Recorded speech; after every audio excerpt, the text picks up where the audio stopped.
Kalau ada apa-apa sebelum saya terlalu kejauhan, kalau ada pertanyaan dan sebagainya, ada Bu Susi. Sekarang Pak Ervan saya ganti jadi Bu Susi. Punten Bu, stres kemarin.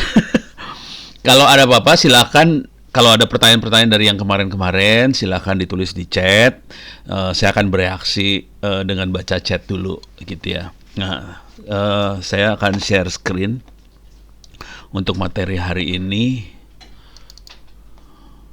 Oke, saya tadi tuh mana ya? Salah yang ini. Oke, mudah-mudahan kelihatan.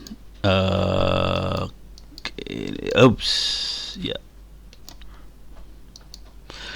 Jadi materi hari ini kira-kira ini tentang enkripsi itu apa, kemudian ada virtual private network, kemudian ada firewall, manajemen password sama backup, kira-kira kayak gini. Ini saya bisa menerangkan versi susah, bisa menerangkan versi gampang. Saya akan menerangkan versi gampang dulu ya, saya takut ngeri, asli ini sekarang saya rada ngeri-ngeri sedap nih neranginnya. Saya akan coba menerangkan versi gampang tentang enkripsi, VPN, firewall, password, manajemen password sama backup.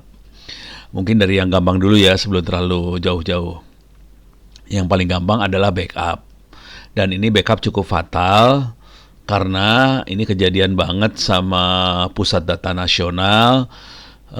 Kita beroperasi tanpa backup, akhirnya kemasukan ransomware, akhirnya rusak semua dan tidak ada backupnya. Jadi ini penting banget yang jadi masalah. Backup tuh gampang banget sih sebenarnya backup. Kalau yang saya lakukan sendiri ya, mungkin saya kalau saya kasih lihat caranya agak ngeri sih sebenarnya. Yang Bentar, ngasih lihat caranya nggak yang ngeri saya. Sederhananya gini lah. Ini saya nggak ada flash disk, nggak saya colokin ini sebenarnya. Kalau saya colokin flash disk, ini misalnya ini depan kita ada komputer, jangan gini lah, ini mah ngeri. Misalnya saya pengen backup musik-musik yang ada di hard disk saya cuma klik kanan copy itu kemana? Itu backup yang paling sederhana ya. Jadi yang paling sederhana backupnya adalah kita klik foldernya, klik folder yang pengen diinginin, copy itu kemana. Nah, yang jadi masalah ada dua hal nih di sini yang masalah. Satu, kalau kita mengerjakan ini semua secara manual, kita suka lupa. Jadi tiap hari jam berapa harus dikerjain, itu kan harus kerjaan rutin banget ya. Jadi saya supaya mengganti itu, proses kopinya saya dibikin otomatis sama komputer yang melakukan itu otomatis. Jam berapa, kapannya dilakukan otomatis. Secara umum yang dilakukan cuma masuk ke folder mana, kemudian misalnya ini saya copy ke mana, kira-kira kayak gitu. Cuman saya kopinya tidak di komputer yang sama. Saya biasanya copy ke komputer lain, kira-kira kayak gitu. Oke. Kalau mau ngelihat caranya nanti saya kasih lihat juga sih. Cuman saya mungkin nggak akan berani terlalu detail ngasih lihatnya karena tidak manusiawi. Kemudian itu yang pertama, masalah waktu. Yang kedua, kalau kita copy satu folder seperti ini, copy itu satu folder.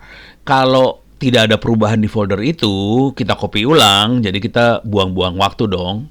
Jadi yang kedua adalah kita harus pakai software yang bisa deteksi antara yang di backup sama yang baru ada bedanya nggak. Kalau ternyata yang akan kita copy dengan yang di backupnya sama, nggak dilakukan kopinya langsung di skip, kira-kira itu. Jadi sesederhana itu. Nah, cuman saya biasanya backupnya, kami kalau lagi mengoperasikan backup, kita ada backup yang bulanan, ada backup yang mingguan, ada backup yang harian, ada backup yang jam-jaman. Jadi ada backupnya ada beberapa macam. Dan itu disimpan di folder yang berbeda-beda, tidak disatukan di satu tempat, dipisahin tempatnya. Konsekuensinya backupnya besarnya backup bisa 2-3 kali lebih besar daripada file yang kita ingin pertahankan tadi, file yang ingin di backup. Jadi besarnya backup 2-3 kali. Nah ini masalah sebetulnya. Artinya kalau kita punya harus backup hard disk 1 tera, berarti backupnya bisa 3-4 tera. Ini masalah. Ini masalah di pengadaan barang sih sebenarnya. Jadi masalahnya di situ. Jadi waktu kemarin Pusat Data Nasional jebol, hancur, kemudian Ketua BSSN yang kebetulan juga Jenderal Kopassus sebetulnya dari Gultor tuh buat penanganan ini ya, teroris. Jadi satuan buat penanganan teroris, jenderalnya langsung ya. Dan dia kan pemimpinnya BSSN. Udah gitu dipanggil sama DPR, diobok-obok sama DPR, dibodoh-bodohin kan. Aduh, kasihan banget saya. Gimana ya?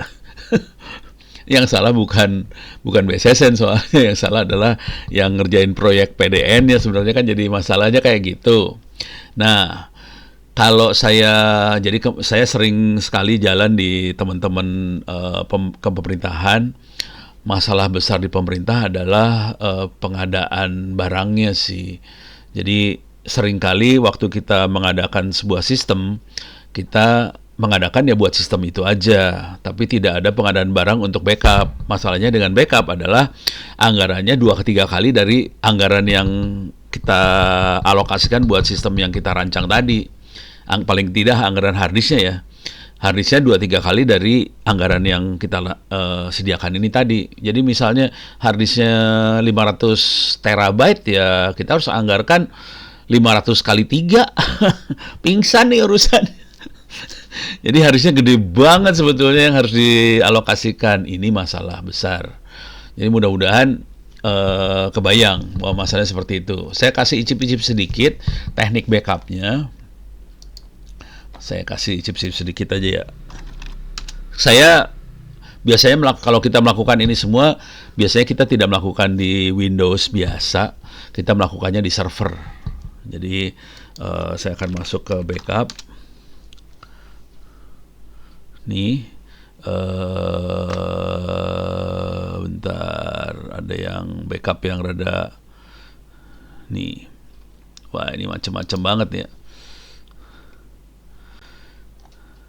Oke, waduh, neranginnya lewat mana nih yang paling bagus?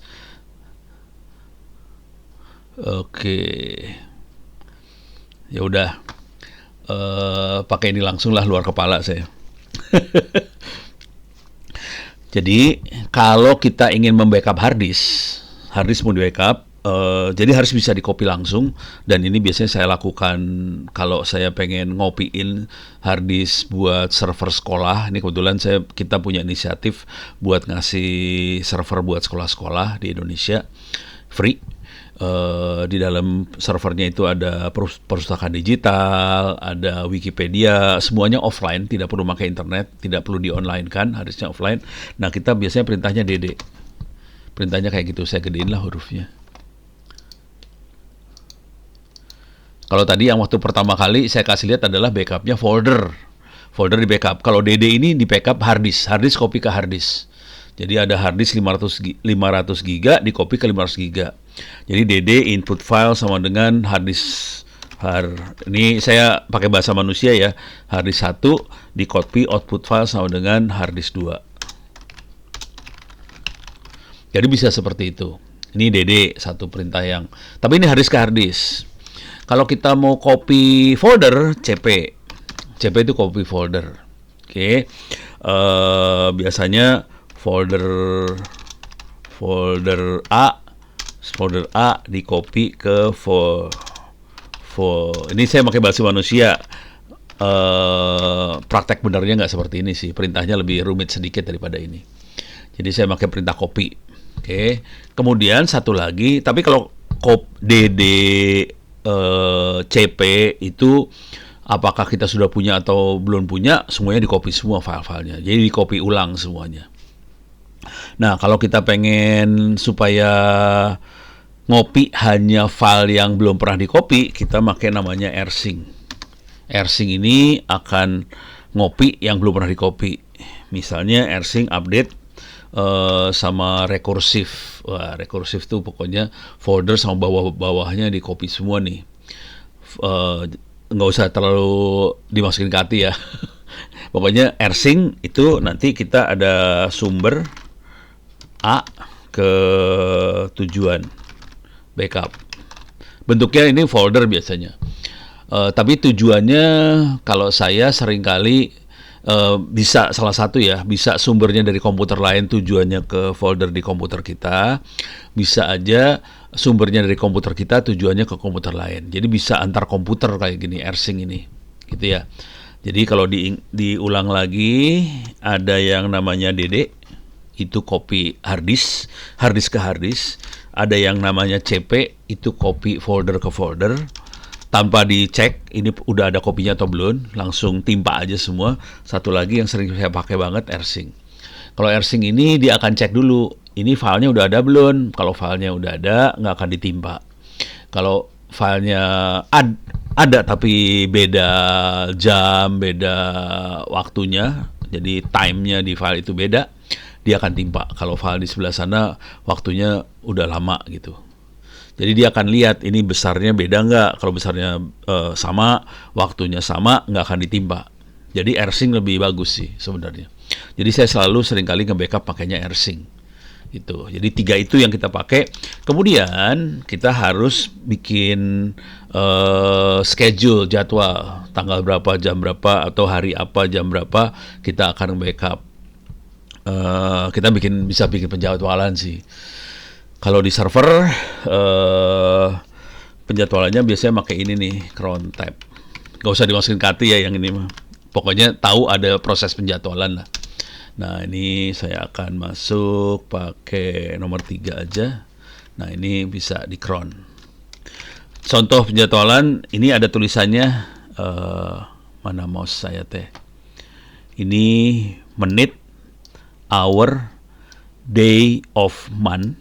DOM itu day of month, month itu month, DOW adalah day of week. Ini perintahnya apa?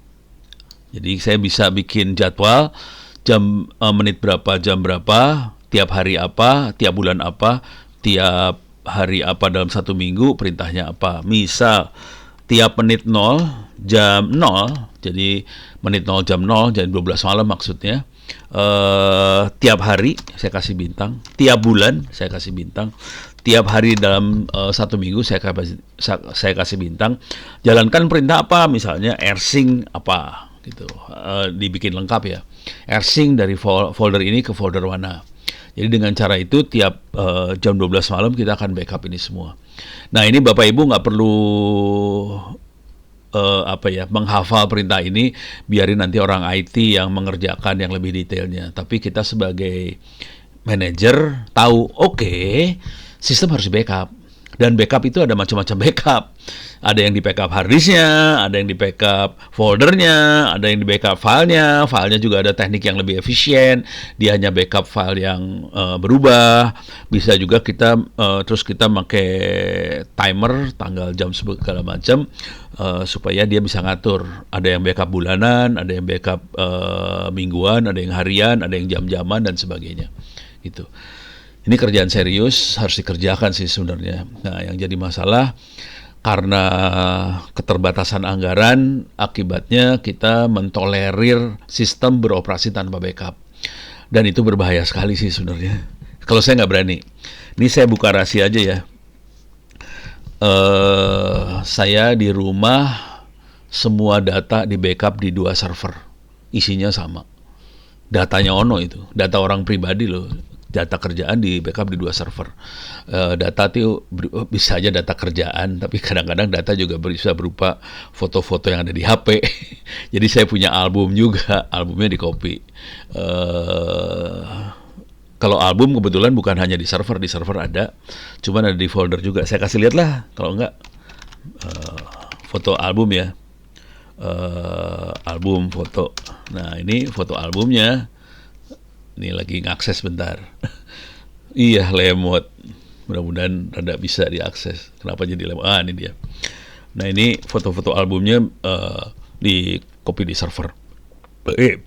Minta maaf, ini kopinya di hard disk. Cuman hard disk ini di copy juga ke salah satu servernya. Jadi salah satu server ada kopian hard disknya juga. Nah ini kalau kita lihat ada yang 2011. Ini Sadis nih albumnya dari 2000 berapa ya? Nih ada dari tahun 2000. Ini 1999. Ini ada yang 1985, ada sedikit lah foto-foto yang lama banget. Tapi 2000 ke sana udah semua relatif terbackup. Jadi artinya ini udah 24 tahun foto-fotonya disimpan di sana. Jadi foto-foto, dokumen-dokumen kerjaan segala macam semuanya disimpan dalam bentuk file di hard disk dan dikopiin kemana-mana. Itu. Jadi itu backup ya. Jadi backup bukan hanya dokumen, foto, album, video, keluarga dan sebagainya juga perlu backup sih. Jadi kalau saya pribadi biasanya tidak disimpan di handphone. Handphone saya kosong sih. Nggak ada file-file itu, nggak ada, udah selesai langsung ditransfer semuanya. Jadi nggak ada. Walaupun ada foto nanti paling seminggu 2 minggu hilang lagi. Saya kopiin semua. Jadi hilang semua. Oke. Dan kalau kita lihat ini backupannya sampai bertahun-tahun. Nah, itu backup. Oke, kalau ada pertanyaan silahkan tulis di chat atau apa ya. Oke, saya balik lagi. Mudah-mudahan udah mulai kebayang backup. Oke, sekarang saya masuk ke password management. Oke, password management ini susah-susah gampang. Paling kalau dalam bahasa yang formalnya sih, bentar, saya akan masuk ke website, tapi ini formal. Tapi kalau mau jujur ini tidak aman 100% sih sebenarnya. Password bukan sesuatu yang aman 100% kalau mau jujur. Di sini ada mana password? Sorry. Mana dia? Oh, di sini berarti. Ini dia. Kok nggak ada? Oh, ini dia. Oke. Ini ada 20 Linux Security, Linux Server Hardening Security Tips. Ini adalah tip-tip buat mengamankan server. Ini sebagian besar adalah buat admin jaringan. Jadi ini sarannya kalau nanti ketemu orang jaringan, ini ada loh tip-tip buat ngamanin servernya. Cuman buat Bapak Ibu karena mungkin bukan admin, saya akan fokus ke sini aja untuk account password yang kuat. Oke. Nah, bagaimana cara kita sebagai admin mengamankan password supaya aman? Nah, cara paling paling brengseknya adalah, ini brengsek sih sebenarnya, kurang ajar yang ini. Cara kita ngamanin password sebagai seorang admin, kalau kita yang mengoperasikan server, untuk mengamankan password kita akan menjebolkan passwordnya itu. Jadi ini adalah teknik buat jebolin password sih sebenarnya. Jadi teknik yang biasa kita pakai buat ngecek apakah passwordnya aman atau tidak, passwordnya kita jebolin beneran. Jadi kalau udah jebol, saya akan bilang tapi kita kan disumpah juga sebagai admin server ya. Kita disumpah, kita bilang, nanti kita udah passwordnya jebol, kita bilang sama yang punya password, Bapak, Ibu minta maaf, password yang Bapak Ibu pakai kayaknya kurang aman, karena tolong diganti lah. Karena ini cukup mudah di hack, kira-kira kayak gitu. Jadi kita jebolin passwordnya. Tekniknya di sini. Ini teknik ngejebolinnya sih sebenarnya. Yang Bapak Ibu lihat di depan ini adalah teknik buat ngejebolin passwordnya. Oke, ini ada pertanyaan dari Bu Susi. Nah, sekarang tahulah, mudah-mudahan saya nggak salah terus ya. Backup yang aman baiknya di eksternal data atau bagaimana? Kalau saya simpan di cloud, ini saya harus menambah, jadi kena iuran tambahan per tahun yang karena takut sewaktu ditanya pimpinan. Saya jujur Bu, saya tidak pernah nyimpan di cloud. Takut soalnya. Saya sendiri takut sama cloud. Jadi saya cenderung nyimpan data saya nyimpannya, kebetulan saya ada 2 server, tapi saya juga ada hard disk eksternal. Jadi saya nyimpannya di situ aja. Jadi saya selalu nggak nyimpan di satu tempat aja. Jadi saya selalu ada tiga backup gitu. Nah, kalau saya pribadi, saya tidak pakai cloud sama sekali. Cloud biasanya saya pakai untuk kerja aja.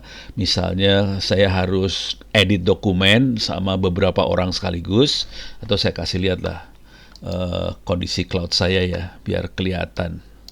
Ini saya masuk ke sini. Ini bukan, jadi cloud saya bukan untuk, ini saya makanya Google Drive cloudnya.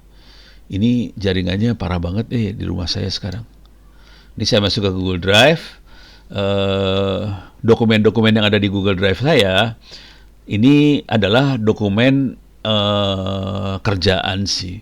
Ini ada paper journal yang ditulis sama Fatah, Heidi. Ini paper journal. Ini draft buku. Ini bukunya baru saja terbit yang ini. Ini semua dokumen buat kerja.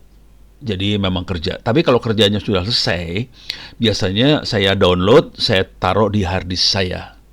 Jadi ini semua rata-rata dokumen kerja yang ada di cloud ya. Jadi cloud bukan tempat backup saya. Saya tidak pakai cloud buat backup sama sekali. Dan makanya kalau kita lihat saya hanya pakai 2,68 GB. Google ngasih 15 GB, saya cuma pakai nggak sampai 3 GB karena ini buat tempat kerja. Foto-foto juga nggak saya taruh di cloud. Jadi foto tidak saya taruh di cloud, kerjaan semua tidak saya taruh di cloud, file tidak ditaruh di cloud, semuanya di hard disk. Hard disknya eksternal. Kalau saya hard disk eksternal kebetulan cuma satu ya. Cuman saya sendiri ada 2 server di rumah. Masing-masing server 12 tera. Jadi saya punya 12 kali 2 tambah hard disk eksternal gitu. Jadi itu tempat saya nyimpannya di situ gitu ya. Mudah-mudahan bisa kasih bayangan ke ibu ya. Cuman ini masalah disiplin sih akhirnya, kalau mau jujur sih. Kita harus disiplin. Nah, yang jadi masalah gini Bu, terus terang aja sih. Seringkali yang kita lakukan, ini yang dilakukan sama istri saya juga sih. Jadi kalau dia ngopi satu folder gini, dia kopi gitu ya. Dia ngopi ke folder namanya ini di harddisk mana. Nanti dia kopi lagi namanya ganti. Akibatnya di harddisk itu kita punya beberapa file yang sama dengan nama folder yang beda. Karena dia ngopi, sekarang dia kasih kopi dengan nama ini, besok dia kopi dengan nama apa, besok dengan nama apa. Jadi itu kita perlu disiplin sih, namanya harus sama. Saya sendiri agak susah buat nginget nama folder, akibatnya saya biarin namanya beda, tapi saya punya tool, alat, software, buat ngecek apakah ada file yang sama, apakah ada file yang duplikasi. Udah gitu saya delete file duplikasinya. Jadi ada software seperti itu. Kalau di Linux namanya, nggak saya install di sini. Saya masuk dulu ke server. Saya masuk ke server dulu ya. Ini saya masuk ke server. Istri saya protes tuh. Diomongin dia protes dia. Ya, gua diomongin katanya. Langsung protes. Ya, aduh punten banget ini mah. Kepaksa istri jadiin korban. Nah, kalau untuk cek duplikasi, saya biasanya pakai kalau di Linux ya ada file namanya program namanya fdups, file duplicate. Nah, saya kasih tahu aja foldernya mana, var data library 2 gitu. Jadi semua apa sih namanya? Ini dia lagi ngecek sih. PSAS, PSA. Nggak clear. PSAX. Udah. Ini dia. Ini lagi ngecek nih. Ini lagi ngecek kalau ada yang duplikasi akan dia delete. Jadi dengan cara itu harddisk saya bisa bisa irit banget. Jadi ini tambahan ya, duplikasi. Saya cek lagi. Oke, kira-kira itu mudah-mudahan ngasih gambaran ya. Apakah lebih baik backup di media lain namun dapat dengan mudah di sewaktu-waktu? Kalau boleh saran sih, jadi kalau saya pribadi nggak pakai ini ya, tidak pakai cloud karena harus bayar dan sebagainya. Ini saya backupnya tuh ordernya 12 tera. Jadi kalau saya pakai cloud, saya jamin hal itu saya harus bayar mahal banget kalau pakai cloud. Makanya saya pakai hard disk biasa buat kopi. Jadi ada yang harddisknya besar, itu adanya di rumah, saya tidak bawa-bawa. Yang saya tenteng, yang saya jinjing-jinjing keluar, itu harddisknya cuma 1 tera aja. Jadi nggak terlalu gede biasanya. Itu yang sewaktu-waktu saya butuhin segala macam 1 tera. Jadi ada yang bisa dibawa 1 tera, ada yang ditaruh di rumah 12 tera, tapi cloud nggak dipakai. Cloud cuma buat kalau kita kerja butuh sharing file segala macam. Makanya cloud saya cuma dipakai 2,6 giga. Kami di PNS ada aplikasi kriteria kerja aplikasi dari BKN. Berarti tidak aman dong kerahasiaannya, di mana kita harus menambahkan eviden kerja.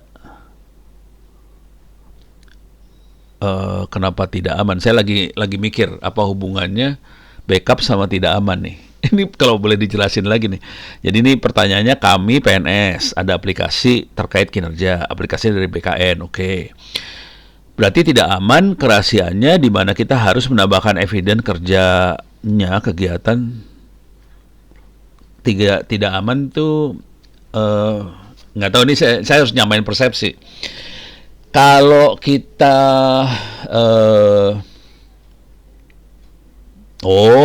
penyimpanan evidence-nya di Google Drive sama Cloud. Gini Bu, Google Drive sama Cloud dan sebagainya tuh aman kalau passwordnya aman, segala macam ya. Kalau passwordnya aman, terutama password aman. Walaupun saya sih ngeri sebetulnya. Jadi kalau password aman, ya mudah-mudahan aman, ditaruh di Google Drive dan teman-temannya. Kalau Google dia berusaha ngamanin data pelanggan kalau Google. Apalagi kalau pelanggannya bayar ya. Google akan berusaha keras buat ngamanin data pelanggan. Nah, jadi kalau itu nggak masalah, karena dia pasti ngamanin. Yang jadi masalah adalah kalau sampai passwordnya kita lepas ke orang lain, jadi datanya bisa diambil sama orang. Itu aja sih. Jadi kalau kita main di cloud ya itu solusinya. Nah, kalau kita harus ngupload segala evidence segala macam, bukti pekerjaan kita, kalau saya kan dosen ya di Diknas dan sebagainya, kita nguploadnya ke servernya Diknas sih. Saya nggak bikin link ke cloud sih sebenarnya. Saya ngupload aja, misalnya sertifikat dan sebagainya, saya upload ke servernya Diknasnya langsung. Jadi mereka nggak bikin link ke cloud sih. Kalau di Diknas sih kayak gitu, saya banyaknya ngupload langsung. Jadi resikonya udah Diknas yang nanggung. Kalau di Diknas kayak gitu ya. Jadi mudah-mudahan. Jadi saya nggak gini. Ini pertanyaan dari Pak Rendra. Apakah ada kemungkinan pihak Google bisa akses file kita di Google Drive? Sangat bisa. Jadi kalau saya adminnya Google, dia bisa akses file kita, dia bisa akses semua email kita, dia bisa baca, asli bisa baca. Dia bisa foto-foto kita bisa diambil dan sebagainya, semuanya bisa diambil. Cuman kondisi hari ini dia cukup etis aksesnya, itu dia biasanya datanya akan dieksploitasi, dia akan pakai data itu untuk buat iklan gitu. Oh, di BKN harus minta link ya? Waduh, ngeri. Ya udahlah, pakai doa aja deh Bu. Parah. Aduh. Kalau kita di kampus kita bikin repository, tapi tetap saya nggak terlalu ini. Kita punya ini sih di kampus, repository ITTS ACID. Wah, lagi error, servernya lagi. Ini kita jaringannya lagi kacau di kampus. Jadi kita punya repository ITTS ACID sebenarnya. Kita biasanya naruhin file-file yang diperlukan buat link-link, ditaruhnya di sini. Tapi kalau enggak ya udah kepaksa Google Drive ya Google Drive dah. Mau diapain? Nggak bisa diapain itu. Ada yang berpikir Google Drive segalanya sih, habis susah. Soalnya itu jadi duit Bu. Aduh, saya nggak suka. Jadi gitu ya Pak Rendra. Jadi jujur Google bisa baca file kita. Jujur Google bisa baca email kita. Yang paling fatal, yang sering kita tidak sadar, WhatsApp sering baca chatan kita, terutama kalau kita ngechat di grup ya. Kalau yang end to end, orang ke orang biasanya nggak dia baca tuh emailnya. Kalau grup dia baca, tapi yang baca bukan manusia ya, yang baca mesin. Dan apa yang dibaca itu biasanya akan dimasukkan ke mesin learning, dipakai buat bikin iklan sih. Jadi dipakai buat mesin sih, tapi dipakai buat iklan gitu. Mudah-mudahan dia waktu proses itu menghilangkan data-data pribadi. Tapi kita nggak tahu juga apa yang di belakang itu, kan semua udah black box punya operator gitu. Kalau mau gampang ngeceknya gini dah, kita ngobrolin sesuatu di grup. Misalnya kita ngobrolin soal rumah, soal apa, nanti lihat iklannya di Facebook, keluarnya sama tuh. Karena emang dia baca apa yang kita posting di grup. Makanya saya tidak pakai WhatsApp. Saya jarang pakai HP. ini, ini ini ngomong terus terang aja Bapak Ibu ya. Jadi teman-teman yang supply peralatan buat nyadap, apakah itu di KPK, di apa segala macam, dan teman-temannya banyak lah. Suppliernya itu berapa kali datang ke rumah saya, diskusi, ngobrol, dan mereka supply peralatan buat nyadap tadi. HP disadap, HP, WhatsApp kesadap semua sih. Makanya saya benar-benar ngerem banget kalau di handphone. Kalau saya pakai Zoom, saya masih agak berani ya. Email saya lebih relax dengan email karena mereka agak kesulitan buat nyadap email. Tapi kalau HP mereka sadap habis-habisan. Gitu. Ini KPK, kejaksaan, intelijen itu semua nyadap ke sana sih. Dan alatnya didanain oleh anggaran negara sih. Gitu. Ya, begitu dah Bapak Ibu. Nasib bangsa Indonesia. Serem. Makanya kalau saya ngerem banget.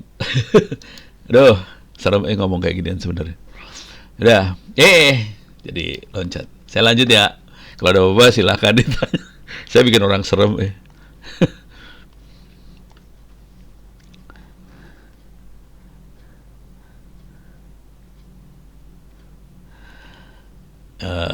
wah, kalau udah sama Apple-nya saya nggak. Ini kalau ini saya nggak tahu detailnya ya. Jadi antara Mozart dengan Apple dan sebagainya kerjanya seperti apa, saya nggak tahu detailnya. Soalnya yang meledak kan bukan cuman, kalau nggak salah sih pager ya. Jadi saya nggak tahu yang kena pager, terus juga walkie-talkie HT. Kalau HT itu yang pasti bukan Apple soalnya, gitu. Jadi yang kena itu, saya belum nggak tahu detailnya seperti apa sih, kira-kira gitu. Tapi ya yang dikira terlibat sahamnya akan turun sih emang. Oke, lanjut ke urusan umur password. Kami sebagai admin, kita juga biasanya bisa ngeset password ini umurnya berapa lama. Misalnya 3 bulan sekali, tiap 3 bulan dikasih warning nih usernya. User passwordnya udah 3 bulan nih, tolong diganti gitu ya. Ini kita bisa rubah age-nya, umurnya passwordnya berapa bulan, kita bisa atur pakai perintah-perintah seperti ini. Kalau ini misalnya 60 hari, oke, terus kita bisa memaksa user buat ngubah password. Caranya umurnya D sama dengan 0. Min D 0 tuh artinya umur passwordnya udah 0. Udah nggak ada harinya lagi. Jadi tiap pas usernya mau login kepaksa harus diganti. Kita bisa maksa sih. Kita juga kan kalau kita ganti password kan kadang-kadang kita ganti password yang lama. Kita bisa ngeset sih sebenarnya di sistem berapa password lama yang boleh dipakai. Ini biasanya ini ada tulisan gini, remember 13. Remember 13 ini panjang tulisannya, yang kita sebagai manajemen perlu tahu bahwa sistem juga bisa nginget. Kita sudah pakai password berapa biji, berapa password ke belakang yang bisa diingat sama sistem. Yang ini di set 13 password. Jadi password yang ke-14 bisa dipakai ulang gitu, kira-kira kayak gitu. Nah ini yang paling penting di sini sih. Kalau berapa kali login gagal, bisa kita kunci akunnya. Login gagal tuh kayak gini. Kalau kita sebagai yang punya akun, paling 1-2 kali login gagal karena lupa, bisa. Tapi kalau ada orang yang berusaha ngejebolin password, dia akan nyoba password berkali-kali. Dia cek dulu, A tembus nggak, B tembus nggak, AB tembus nggak, ABC tembus nggak, ABCD tembus nggak, gitu dia caranya. Dengan cara itu, sering kalau ada login yang gagalnya berkali-kali, kemungkinan besar ada orang yang berusaha ngejebolin passwordnya kita. Nah, kalau udah kayak gitu, sistem akan mengunci si akunnya supaya nggak bisa login aja, udah dikunci aja. Jadi cara menyelamatkan dirinya sistem adalah kalau ada yang login berkali-kali dan gagal, dikunci. Nah, coba lagi, ke bawah lagi. Nah, kita juga bisa verifikasi ada nggak akun-akun yang passwordnya kosong, dicek, bisa. Terus juga ada nggak akun-akun yang harusnya bukan admin, tapi dia ternyata punya user ID admin. Nah, ini bisa dicek juga. Kira-kira inilah secara umum yang gede-gedenya. Cuman jujur dulu ya, terus terang dulu ya Bapak Ibu. Kita walaupun kita pakai passwordnya aman segala macam, ada teknik serangan yang berbahaya sekali sih sebenarnya. Ini saya kasih ceritanya aja ya.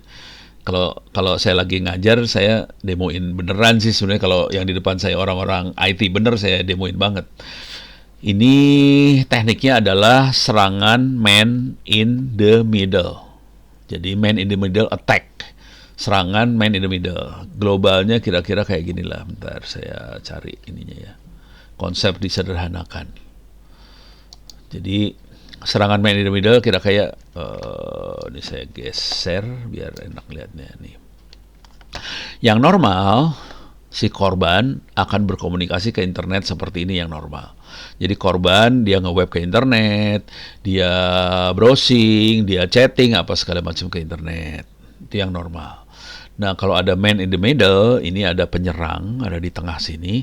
Dia pakai komputernya, dia akan bilang ke handphonenya si korban, yang jadi router atau jadi internetnya bukan router ini ya, yang warnanya merah ini bukan, tapi saya. Akibatnya si korban kalau berkomunikasi ke internet akan ngirim semua datanya ke komputer penyerang. Udah gitu kita nipu juga ke ininya, si routernya. Kita tipu, router ini yang ngomong ke internet bukan korban ini loh, yang ngomong ke internet saya. Jadi tiap kali kalau mau ngirim data ke korban, dia tidak akan langsung kirim ke korban, tapi kirim ke sini. Jadi dua-duanya ditipu sama si penyerang.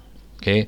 Nah, akibatnya semua traffic lewat sini, termasuk traffic yang HTTPS yang dienkripsi, WhatsApp yang dienkripsi dilewatin sini. Nah, kalau udah traffic yang bisa dilewatin ke sini semua, kita akan nginstall aplikasi buat ngejebolin komunikasinya. Dan aplikasinya udah ada cukup banyak sih sekarang. Walaupun ini semua tadi passwordnya 3 bulan sekali dirubah, passwordnya ada huruf besar, huruf kecil, ada angka tanda baca, segala macam, jebol gitu. Teknik detailnya sih ini sih kayak gini, ARP spoof, ini buat nipunya, pakai perintah-perintah yang tidak manusiawi seperti ini sih cara-caranya. Tapi konsepnya kira-kira yang di atas ini konsepnya, dan itu kita lakukan. Dan walaupun kita pakai teknik komunikasi yang dienkripsi yang berat-berat, bisa kita jebolin. Tapi nanti ada cirinya. Kalau ada orang makhluk kayak seperti itu, ada kayak gini sih, site untrusted.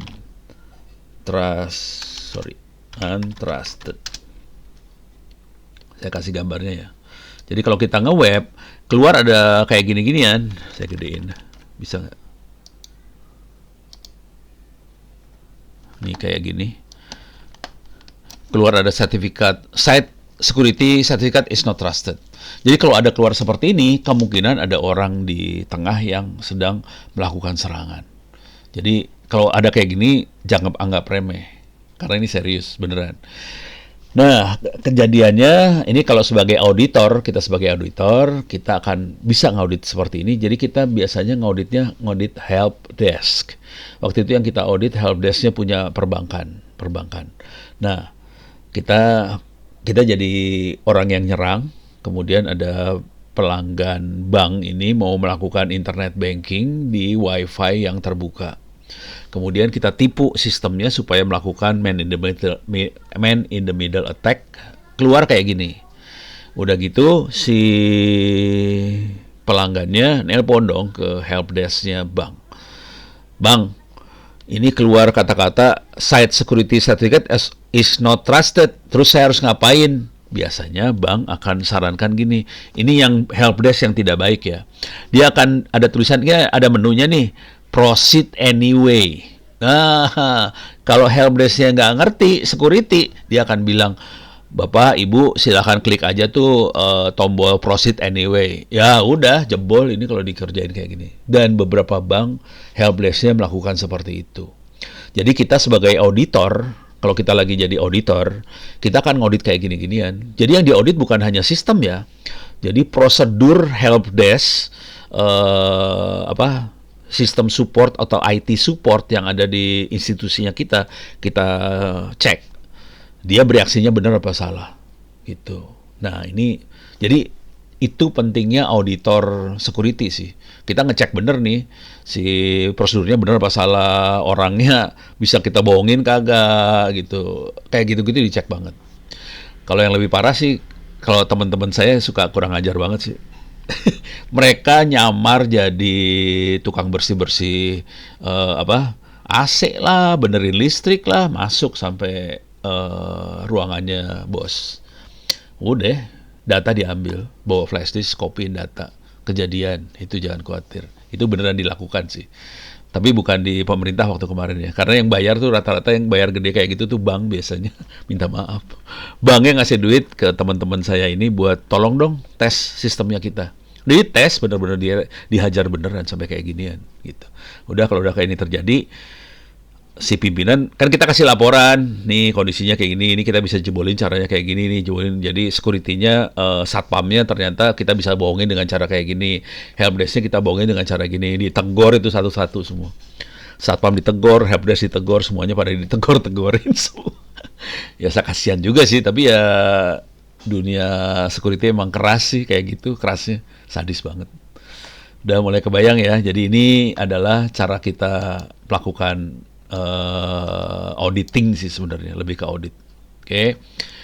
Jadi audit beneran-beneran dilakukan kayak gini. Audit yang benernya. Sayangnya audit yang dilakukan oleh Kominfo hari ini. Jadi kalau kita punya aplikasi harusnya lapor ke Kominfo dan ada auditnya ISO 27001. Sayangnya audit ISO 27001 yang dilakukan sekarang kebanyakan hanya audit dokumen aja. Ada nggak dokumen tentang password? Ada nggak dokumen tentang pemakaian WiFi di kafe apa segala macam? Ada nggak dokumen ini, dokumen itu? Kalau ada, ya udah lolos. Tapi nggak dites dokumen ini benar-benar dipraktekkan apa kagak? Nggak dites tuh. Jadi itu masalah besarnya di sana sih sebenarnya. Oke. Mudah-mudahan kebayang urusan password. Oke, sekarang kita naik. Ini saya lagi mikir mau yang mana duluan, bingung. Firewall aja ya, yang gampang. Saya kasih lihat lah. Kalau ngelihat barangnya sebenarnya kotak doang sih. Tapi di komputer saya pakai ini ada firewallnya juga sih. Kalau lihat bentuknya cuma kayak gini, firewall. Appliance. Bentuknya cuma kotak kayak gini doang sih. Harganya macam-macam. Coba bisa. Sorry. Ini 20 sekian juta nih. Hampir 30 juta ya. Bentuknya kotak kayak gini 30 juta kan sakit hati sih sebenarnya. Ini 30 juta, ini 200 juta, ini 8 juta, ini 53 juta, dan sebagainya. Jadi bentuknya kayak gini aja. Oke. Yang masalah, makhluk ini bukan lemari es. Jadi masalah besarnya makhluk-makhluk ini bukan lemari es, ini firewall. Oke. Ini ngomong jujur terus terang aja, kemarin waktu itu ngobrol sama pimpinan angkatan lah di Pejaten sana. Dia komplainnya gini ke saya, Pono, saya beli peralatan buat cyber security belasan miliar. Bayangan belasan miliar berarti banyak dong. Ini kan kebayang, ini satu kotak kecil kayak gini harganya 30 juta. Ya kalau belasan miliar jadi masuk akal. Karena satu kotak jelek gini aja 30 juta kan. Ini 30 juta, ini 200 juta, ini 8 juta paling murah, ini 50 juta. Jadi barangnya segitu mahalnya. Jadi kalau belasan miliar, normal sih sebenarnya. Yang jadi masalah, barang itu nggak ada yang jalan. Stres. Kenapa nggak bisa jalan? Ya karena cara berpikirnya, wah seru nih di pinggir rumah saya. Kenapa nggak bisa jalan? Karena cara berpikir kebanyakan pimpinan Republik Indonesia mikirnya yang namanya firewall segala macam itu lemari es. Kita cukup beli si firewall, colokin ke listrik, nyalain, minta vendor install, selesai jalan.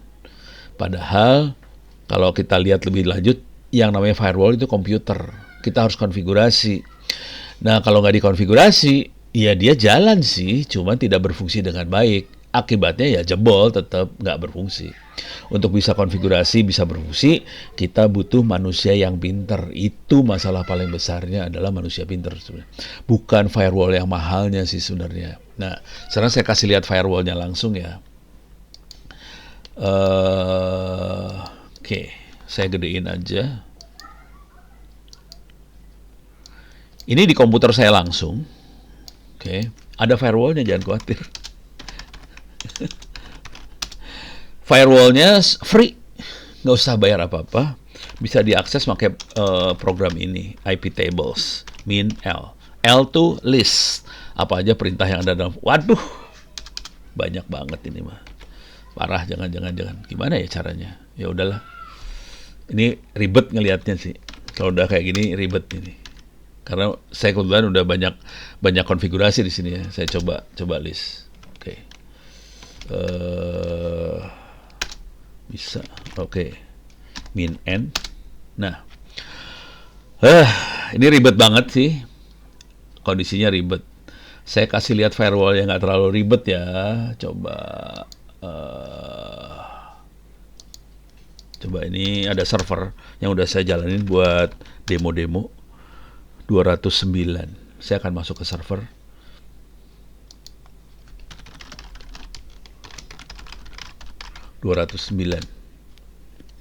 Yes. 1, 2, 3, 4, 5, 6. Password buat demo saya emang gampang lah. Gampang dihack. Saya gedein. Jadi firewall sebenarnya free sih. Kalau kita tahu dalamnya itu free. Ya cuman nanti orang akan bungkus supaya lebih user friendly, bungkus dengan berbagai feature yang memudahkan kita buat ngamanin sistem dan sebagainya. Itu yang bikin mahal bungkusannya sih sebenarnya. Tadi kalau kita lihat yang saya punya juga udah mulai kebungkus macam-macam ya.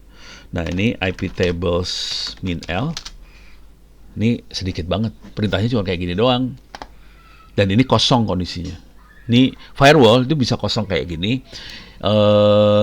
Bayangkan kita ngelihat sebuah kotak, ada input di kotak tadi. Nanti input berarti ada data yang masuk, ada data keluar ke output, ada data yang dikirim dari input ke output namanya forward. Tapi policy-nya, kebijakannya, semua yang diterima di-accept, semua yang dikeluarin di-accept, semua yang dikirim dari input ke output di-accept.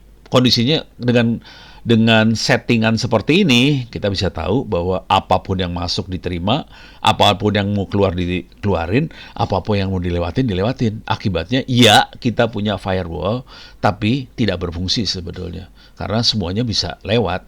Gitu. Firewall fungsinya buat membatasi yang bisa keluar masuk lewat tuh apa aja. Nah, contoh, saya mau batasin misalnya gini. Saya bikin kekacauan dikit aja ya. Misalnya gacor. Ini ada situs. Wah, ini saya masuk situs ngaco nih ya. Ini situs judi online yang katanya Kominfo diblokir. Ternyata nggak diblokir kan. Namanya entrekomsosial.com. Tapi belum tentu dia yang operasi ini belum tentu loh, hati-hati. Jadi kadang-kadang situs-situs ini dihack. Jadi si yang punya judi online akan ngehack entrekomsosial.com, dimasukinlah halaman-halaman seperti ini supaya nanti kalau orang masuk dia akan berjudi di tempatnya dia. gitu ya. Jadi ini belum tentu. Dan yang dihack ini banyak banget. Sekolah-sekolah juga dihack, pemerintah juga dihack. Oke, kalau mau ngelihat, coba bisa gini nggak ya? Sites.go.id.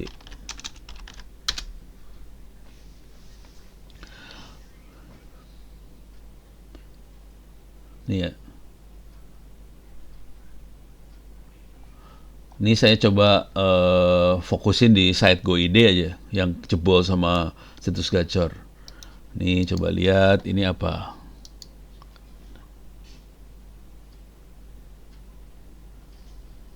Ini kayaknya jebol, kena hack nih. Oh dia masuk ke Lazada. Oh ini berita aja. Oh tapi iya ini kena ini. Parah. Oh ini rada sopan. Dia kayak nawarin aja. Kita bisa judi online loh dengan duit 10.000 perak ini nawarin. Oke, coba lagi cari yang rada gombal aja ya. Bisa, hilang. Hilang dah. Ya udah, pokoknya kira-kira gitu kita bisa nyari gacor. Nggak usah gue ide lah, biarin aja. Yang tadi saya lakukan adalah melakukan pakai Google ya. Oke. Mana tadi? Ya udah ini aja lah. Saya klik sembarangan aja ya. Wah.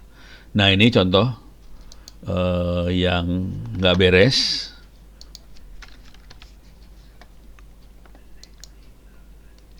Ini saya klik sembarangan.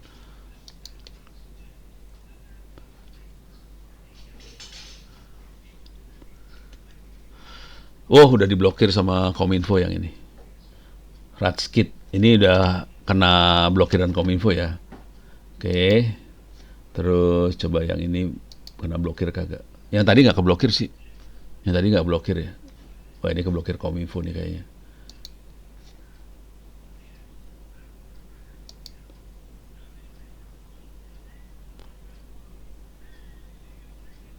Oke. Ini lagi nggak diblokir. Mudah-mudahan. Nah ini kayaknya nggak diblokir. Waduh. Ya udah.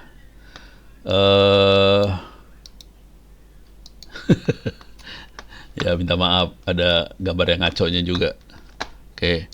Nah, misalnya saya pengen blokir supaya kita nggak bisa, semua orang di kantor nggak bisa masuk ke situs tadi.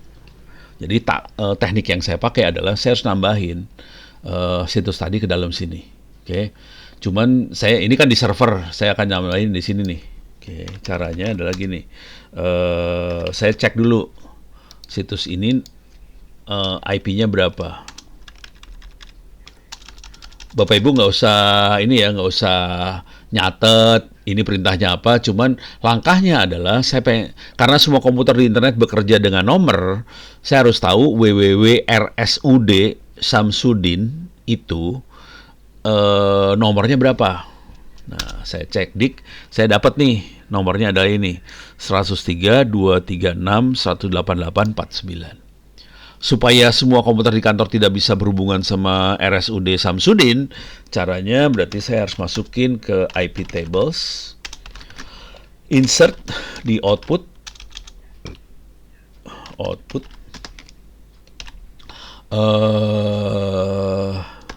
destination-nya adalah ini. Alah, IP-nya berapa tadi? Ulang, IP-nya berapa? Ini saya ambil lagi. Klik kanan copy. Saya malas nginget. Saya copy aja dulu ya. Nah, IP tables insert di output. Destination-nya adalah ini. Oke. Kalau ada data yang dikirim ke 103.236.18849, yang kita lakukan adalah di drop aja tuh datanya, dibuang deh. Jadi caranya nambahin seperti ini. Tapi untuk sampai level ini, kalau kita lihat kan kelihatan banget ya. Kita harus cek dulu. Kita harus nge-web. Kita sebagai yang admin jaringan, kita ngecek dulu. Ini yang kena situs-situs gacor siapa aja. Kita cek, oke ini dapat nomornya dimasukin. Kerjaannya lumayan. Jadi kita harus ngerjain hal-hal seperti itu. Dan ini kalau kita lihat ini masuk ke RSUD. Ini kan rsudsamsudin.co.id. Ada folder gacornya coba di sana. Dan jangan khawatir, hampir banyak di kementerian lembaga yang kena folder seperti ini banyak banget ya. Jangan khawatir. Kominfonya udah pusing sendiri sekarang. Mau ngeblokirnya gimana? Oke. Sekarang dengan kondisi ini udah masuk, coba ini saya klik kanan copy dulu ya. Sekarang saya bisa masuk nggak sekarang? Ini blokiran udah mulai saya aktifin. Bismillahirrahmanirrahim. Ini harusnya saya matiin dulu semua ya, biar cache-nya hilang. Kalau nggak dia ngambil dari backupan dia yang ada di hard disk sih. Oke, saya akan coba masuk ke sini. Bismillah. Kita tunggu. Nggak connect-connect sekarang. Jadi semua paket menuju RSUD Samsudin dibuangin semua sama dia. Sama si firewall-nya. Jadi caranya kayak gini. Firewall tuh kira-kira kerjanya seperti inilah. Nah, cuman kan butuh orang yang pinter ya. Masalahnya, nih masalah yang banyak terjadi di Republik Indonesia adalah para pimpinan waktu ngambil kebijakan, oke, kita butuh sesuatu alat buat ngeblokir akses supaya kita tidak akses ke yang ngaco-ngaco. Alat itu namanya firewall. Belilah dia firewall yang harganya tadi bisa 20 juta, bisa 50 juta, bisa sampai ratusan juta. Beli firewallnya dan asli dibeli. Udah gitu dikasih sama vendor, dikasih firewallnya, dipasangin, dicolokin, nyalain. Dah ditinggal. Lah firewall yang kayak gitu kan kosong ya. Harus diisi. Isinya kayak gini caranya gitu. Jadi kita perlu belajar urusan Bapak Ibu mah nggak perlu tahu cara benernya ya. Tapi intinya kita tahu bahwa alat komputer itu harus dikonfigurasi, itu aja. Dan untuk konfigurasi butuh orang pinter. Nah itu jadi masalah besar sih sebenarnya. Ini kelihatan nggak connect kan, karena udah saya blokir. Jadi nggak bisa connect kalau udah kayak gini, udah tewas dah. Tapi ke tempat lain masih nyambung sih. Saya masuk ke Google bisa, karena Google-nya nggak diblokir.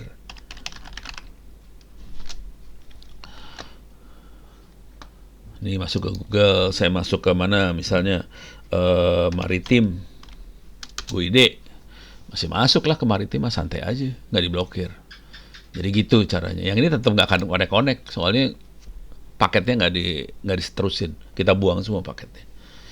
Itu ya. Jadi kebayang ya, jadi teknik dropping firewall tuh kayak gitu sih sebenarnya. Oke, lanjut. Ini firewall udah. Sekarang VPN. Mungkin VPN gimana ya cara nerangin yang enak ya. Nih, jadi VPN kira-kira ada nggak ya? Saya paling gampang pakai Miro sih sebenarnya neranginnya. Cuman kalau Bapak Ibu nyari VPN bisa cari di sini sih. VPN kita bisa nyari di shopping lah. Dapatnya buku. Ada VPN yang dagangan. Nah ini beli VPN ini. Harganya murah, 18.000. Ini ada name chip VPN 4.000 perak, ada yang ini 100.000, ada yang apa harganya macam-macam ya VPN.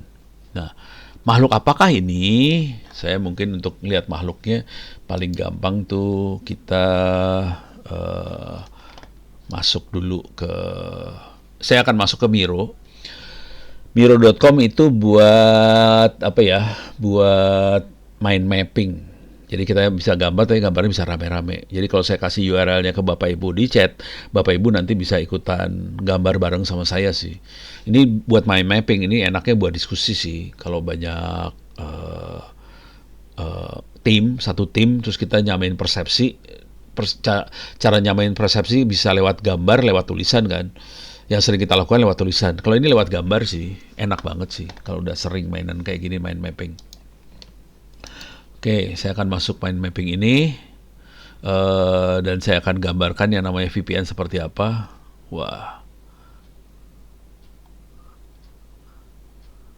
Ini Ini buat presentasi saya kemana waktu itu ya, lupa nih. Ini kalau nggak salah buat teman-teman kejaksaan nih kalau nggak salah. Ini saya bikin buat kejaksaan sih. Tapi eh, minggu depan ini. Jadi ntar jangan di-delete, soalnya berbahaya. Masih saya butuhin. Itu bagaimana kita membangun komputer security response team lah. Komputer security incident response team. Ini aja lah orek-orekan yang bisa saya buang langsung. Kalau yang tadi masih dipakai buat kejaksaan besok. Hari Selasa kalau nggak salah. Saya kasih workshop buat kejaksaan. Jadi kejaksaan lagi menggerakkan komputer security incident response teamnya dia. Kita diskusi langkahnya seperti apa sebaiknya kita untuk ngarahin ke situ. Kira-kira kayak gitu. Ya bisa dicontek juga kalau mau sih buat teman-teman. Nih.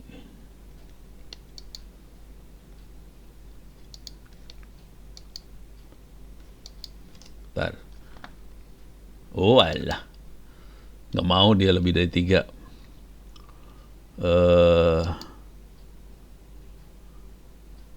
Oh udah, ini aja di-delete lah.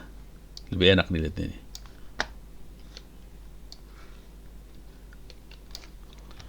Oke. Jadi bayangkan ini internet yang besar. Ini internet besar, di sebelah sini ada internet besar nih. Ada internet. Oh, internet. Net. Oke. Saya pakai komputer. Ini saya pakai komputer. Saya nge-web ke internet. PC atau pokoknya ini user lah ya. Bisa pakai komputer, pakai laptop, pakai HP segala macam. Kita nge-web ke internet nih di sini.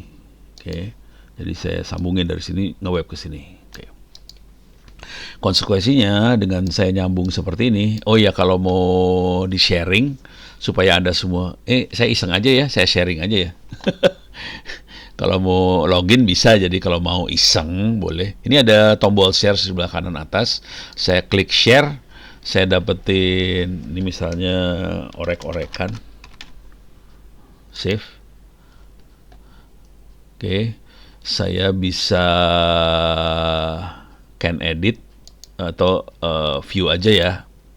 Saya copyin ini linknya, saya copy di chat. Jadi dari link itu teman-teman bisa, ini tergantung izin yang saya kasih ya. Kalau ini kan cuma ngelihat aja can view. Kalau mau kasih komentar, edit segala macam bisa diatur dari sini sih. Bisa view, comment, edit. Oke. Nah, kalau ini Bapak Ibu cuma ngelihat aja. Jadi kalau diklik Bapak Ibu bisa langsung masuk ke halaman ini dan bisa ikutan ngelihat doang. Kalau mau ngedit bisa saya rubah sih. Tapi ini kan cuma buat iseng doang. Dah.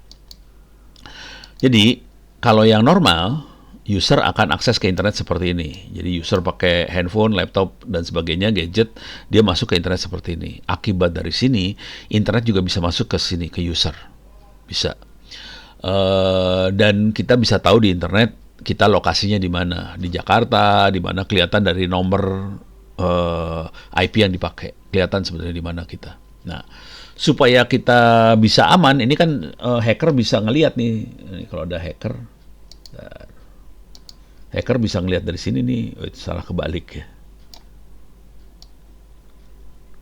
Ini kalau ada hacker ya kelihatan ini hackernya di sebelah sini nih. Saya kasih hacker ya. Ini ada hacker. Nah, dia bisa ngelihat di situ. Kalau saya punya hacker lagi di atas, bisa ngelihat lagi hackernya di mana-mana. Jadi semua trafficnya bisa kelihatan sih. Iyalah, salah.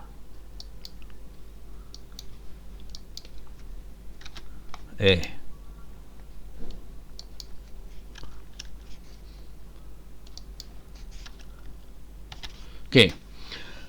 Nih saya hackernya bisa ngelihat lagi di sini nih.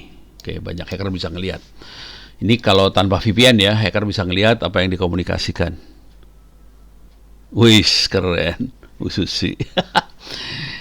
Kalau kalau nggak saya ubah lah izinnya, bisa nggak ya? Saya rubah izinnya. Share-nya perlu dirubah nggak ya? Bisa komen lah. Atau bisa ngedit sekalian lah. Parah kalau udah ngedit. Itu linknya masih sama apa enggak tahu deh saya. Ya kita loginnya pakai Google biasa sih. Jadi kebayangin kita gambar kita bisa edit rame-rame. Nanti ada orang kasih komentar apa, bisa kasih komentar. Nah dengan kayak gini kita punya masalah sih. Jadi semua bisa lihat. Bayangkan kalau kita pasang server di sini. Misalnya kita masangin server di sini. Ini ada server. Ini server.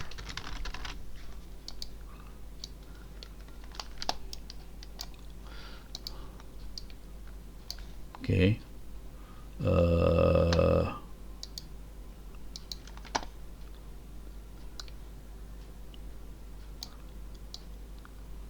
Ini kita pasang server di sinilah. Oke. Kalau kita sebagai user mau masuk ke servernya ada di dalam kampus misalnya atau di mana, atau biar kelihatan lebih enak servernya taruh di dalam kampus ya. Jadi misalnya kita ada kampus, ada kantor atau kampus, Oke. Ini kantor kampus. Ini saya geser-geser lah biar ada manusiawi dikit lah. Ini ada di internet banyak hackernya ditaruh di sini. Jadi ini internetnya kelihatan sama hackernya bisa ngeliat apa yang terjadi di internet.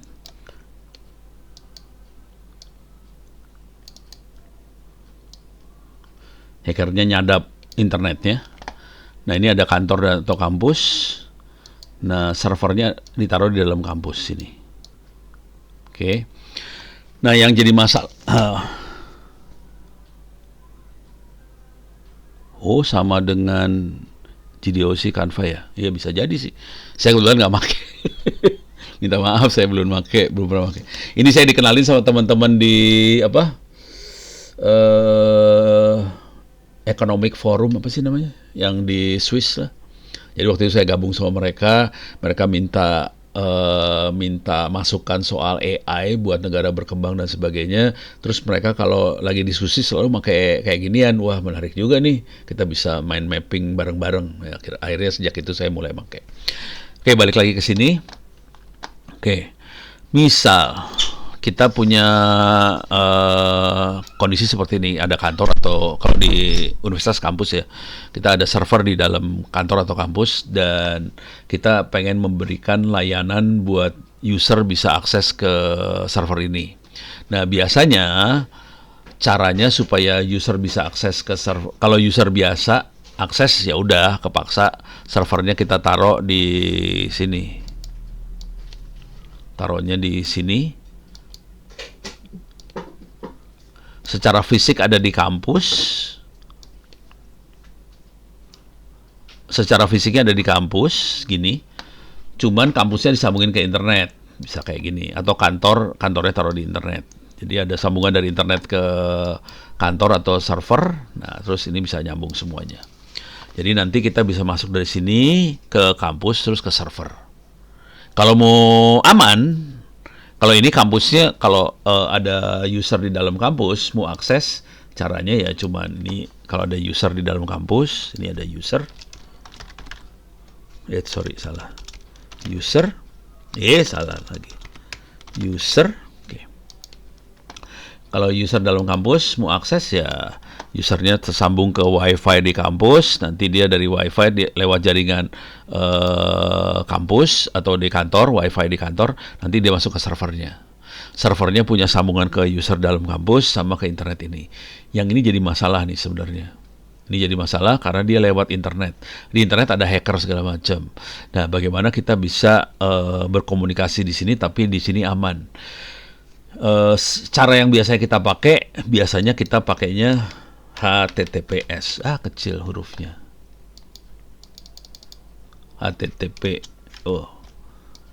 HTTPS. Jadi kalau kita perhatikan, kalau kita nge-web pakai HTTPS, kita berasumsi bahwa semua komunikasinya dienkripsi, akibatnya ini aman, bisa masuk ke sana. Nah, supaya kalau kita jadi admin, kita pengen kerja kalau itu HTTPS kita cuma lihat web doang. Kalau kita jadi admin, kita benar-benar bekerja ke dalam server ini. Kalau mau lebih aman, servernya biasanya kita taruhnya nggak kayak gini sih, servernya taruh di sini, taruh di belakang kampus, sambungannya kayak gini nih. Ntar, iyalah, ini dilepas, kita di sini. Jadi nggak bisa langsung connect ke sini ya. Biasanya kan nanti kita ada buat mirroring lah. Mirroring tuh bikin kopian ke sebelah sini buat ya HTTPS-nya. Nah, kalau kita sebagai admin, ini bukan user sekarang, admin yang punya mesinnya langsung, kita pengen kerja dari rumah, kita perlu masuk ke dalam server ini. Nah, kita perlu bikin sambungan yang nggak bisa dilihat, yang aman banget. Jadi kita pengen bikin terowongan dari sini ke sini sebetulnya. Nih, kita bikin terowongan. Gedein bisa nggak?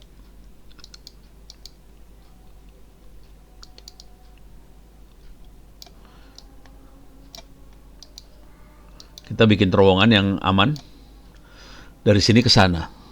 Jadi terowongan itu biasanya sebenarnya ini terowongan tuh metafor ya.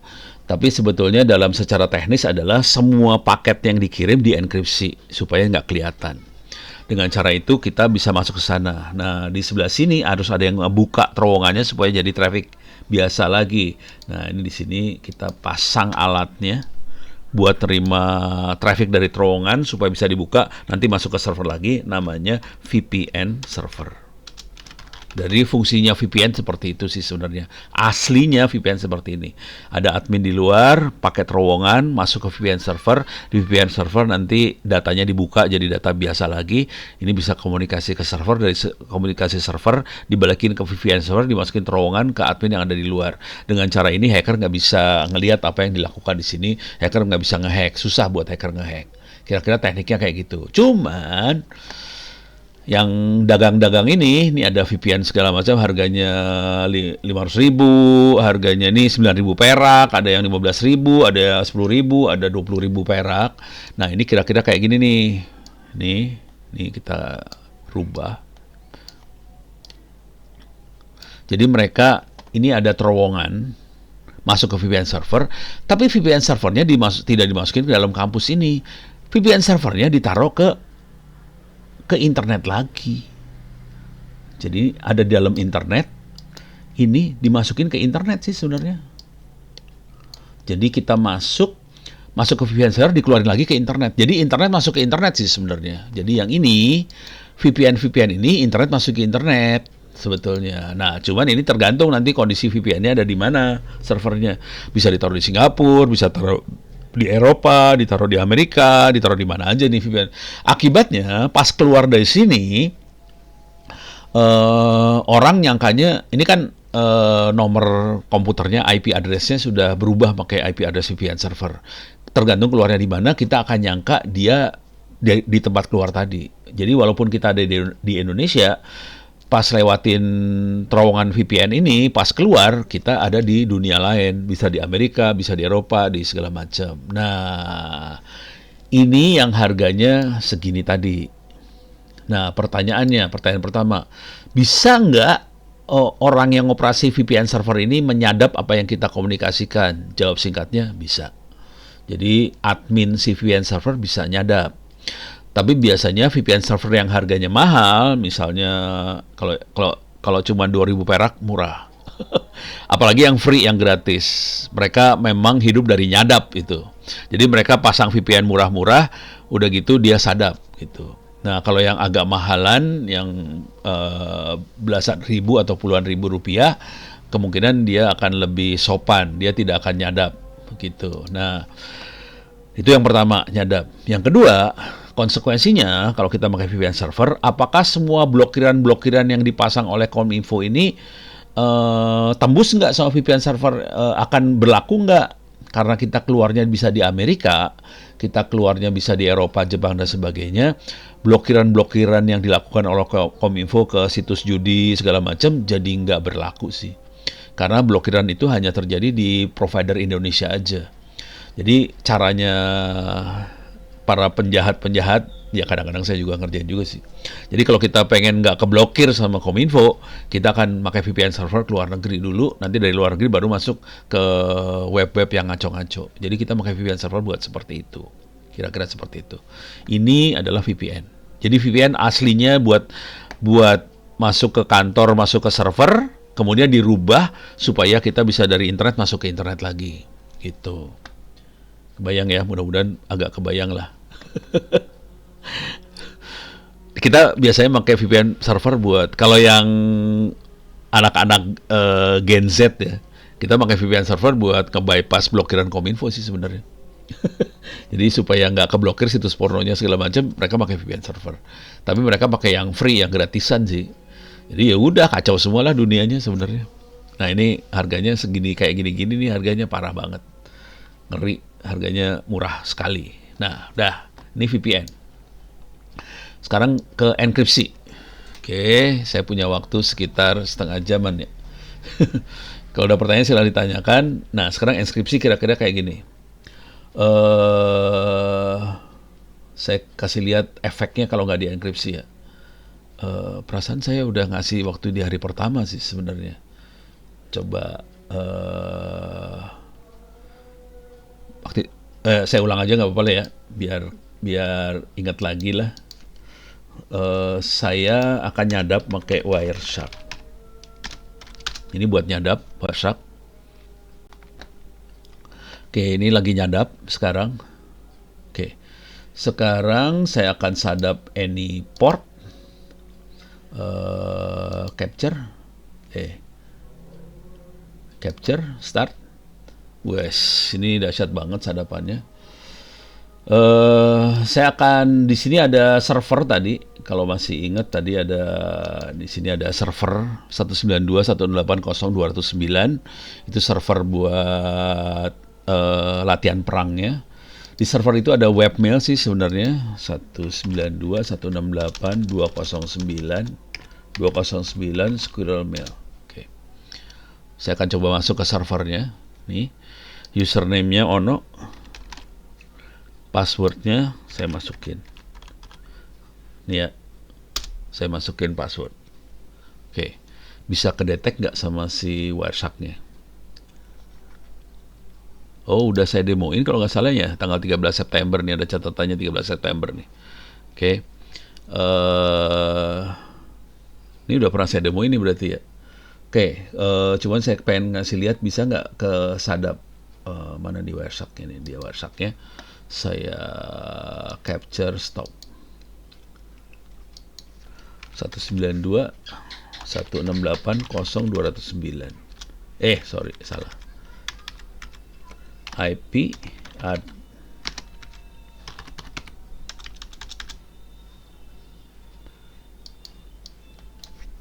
IP address 192.168.0.209. Oke. Ini kelihatan ada HTTP. Coba saya mau ngelihat bisa nggak saya dapetin passwordnya.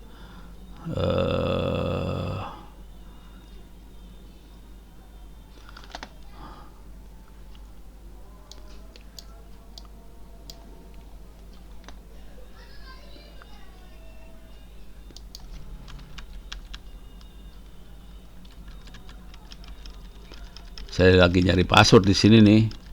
Ketemu nggak ya passwordnya ya?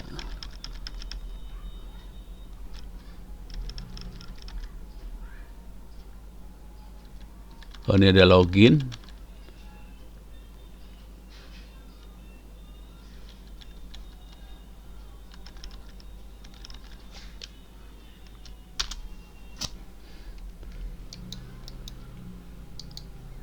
Ini loginnya ya. Mudah-mudahan dapet nih. Mudah-mudahan, nggak tahu lah. Follow HTTP stream.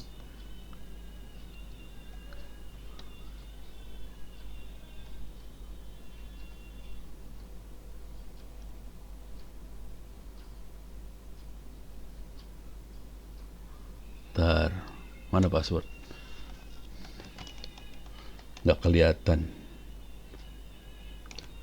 Walah. Wadah jadi kecil.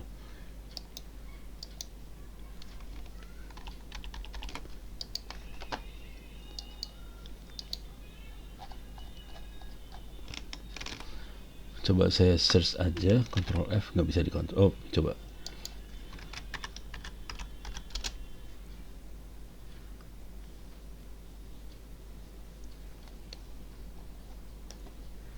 Kekecilan, saya nggak bisa lihat sendiri. Alah, nggak ketemu. Kekecilan, nggak kelihatan. Saya nggak bisa lihat juga nih. Kacau.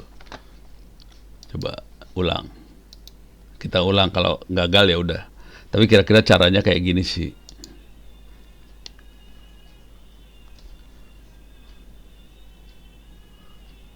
HTTP masuk. Oke.